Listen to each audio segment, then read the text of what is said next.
the league has always been as healthy as its offenses. When the offenses are humming and the quarterbacks are good, we'll watch. We'll watch even the non-brand teams. So last night, the two smartest offensive minds, young offensive minds in football met. Nobody cares about the Rams, right? Even in L.A., small crowds. Nobody cares about the Niners, right? But the two smartest offensive guys in this league, Sean McVay and Kyle Shanahan, with these teams that even in their own city don't have massive followings, show up and play. Nobody's going to watch it. It's one of those lousy Thursday night games. Nobody watches football. Cap, protest, CTE, dying, concussion. Oh, the ratings were up 20%. Why? Because the quarterback play was really good. We've got an emerging star. Because there was a star running back, star receivers, lots of points, creative plays. How about that play at the goal line by the Rams? These are smart coaches, and people watched. And that was as good a football game as I've seen in the National Football League this year. You could not turn that game off. I ate a pan of enchiladas last night and had a Corona and sat there for 3.5 hours with my dog and was completely, utterly entertained. I watched every play between teams that, smart young coaches, offensive football, playmakers, game's great. So when everybody tells me the NFL's in trouble, I say, well, let's look at quarterbacks and offenses. Let's look at quarterback play in the NFL. Here's the war horses. These are elite veteran guys with 1 to 2 to 3 years left. Brady, Ben, Breeze, Rivers, and Manning. Now, Manning's the worst of those, but he's got 2 Super Bowls. Here's the Stallions. Maybe not quite as good. Maybe they are, but they're darn good. Matt Ryan's the best of those, along with Aaron Rodgers, Stafford, Andrew Luck, Russell Wilson, Cam Flacco, and Kirk Cousins.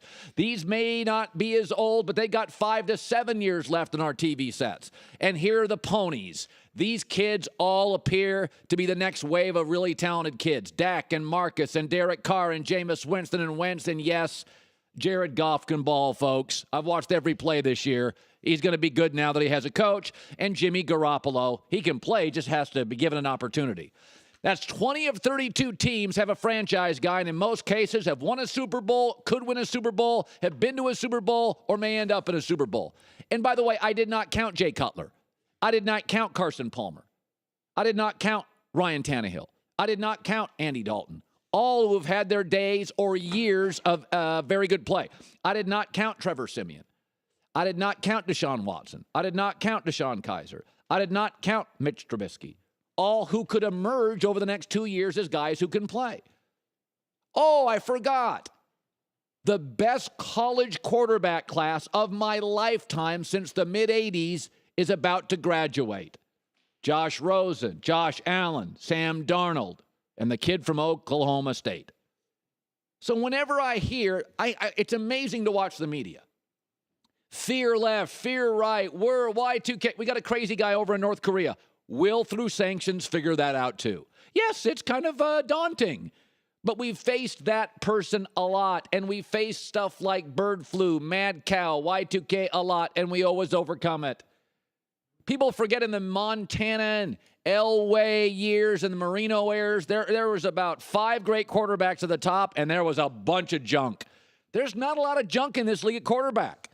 I'm watching golf last night, and I'm like, oh, you gave him a coach and some weapons. Kid can deal. Kid can play. Oh, this is going to be interesting now. Last year, Jeff Fisher looked like a bum. This year, oh, yeah. He can thread it. He can move. He's got a feathery touch. He throws the ball down the field. He's got a running back. He's got a left tackle. So again, fear now is commerce. Fear sells. Fear is for profit, unfortunately. Don't listen to anybody. Good league, good numbers, hella exciting, wildly entertaining. And so you're watching golf last night and you're thinking, oh, this is interesting. Let me tell you who was cheering last night. Roger Goodell. Okay, they already tried LA in the NFL and it didn't work.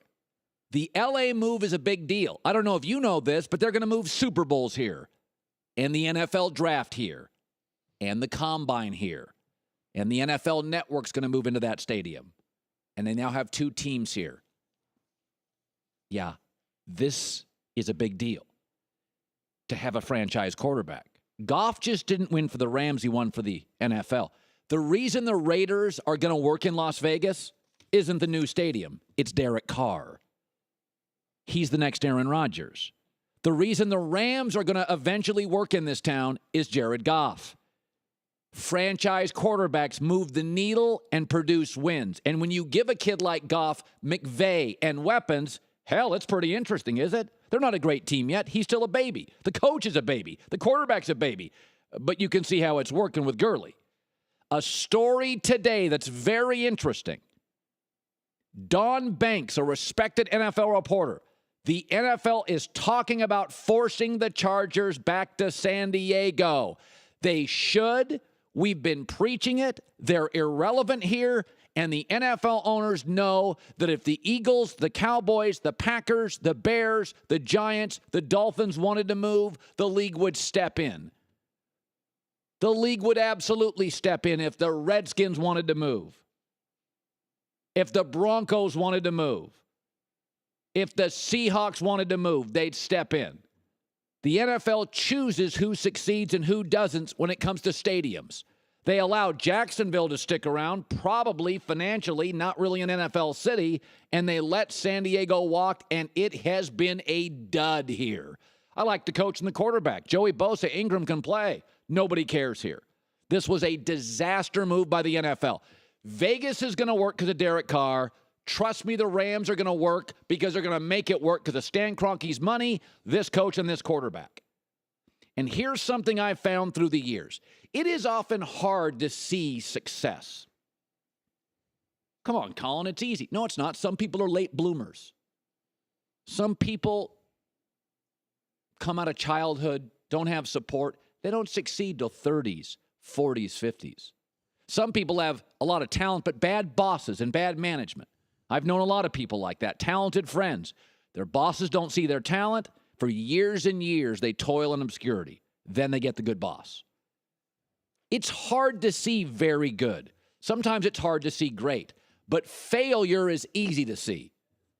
Angelina Jolie and Billy Bob Thornton. Julia Roberts and Lyle Lovett. Bobby Valentine and the Red Sox. Johnny Manziel and the Browns. Dwight Howard, Kobe and the Lakers. I mean, that stuff jumps right off the page. They're together for 2 days. You're like, oh, that's not going to work. It is really, really easy to see bad. It is really, really easy to see dysfunctional. Steve Spurrier to Washington. Dennis Miller on Monday Night Football. Rush Limbaugh on ESPN. Michael Jackson and Lisa Marie Presley.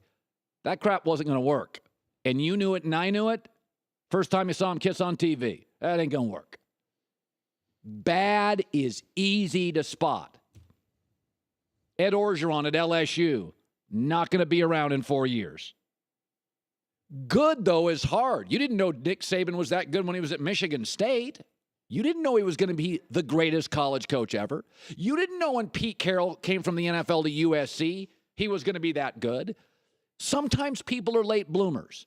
Sometimes it's hard to see that talented 29-year-old, 39-year-old exec. The female that had guys for bosses, didn't respect her, and all of a sudden you're like, wow, she should have been running the company.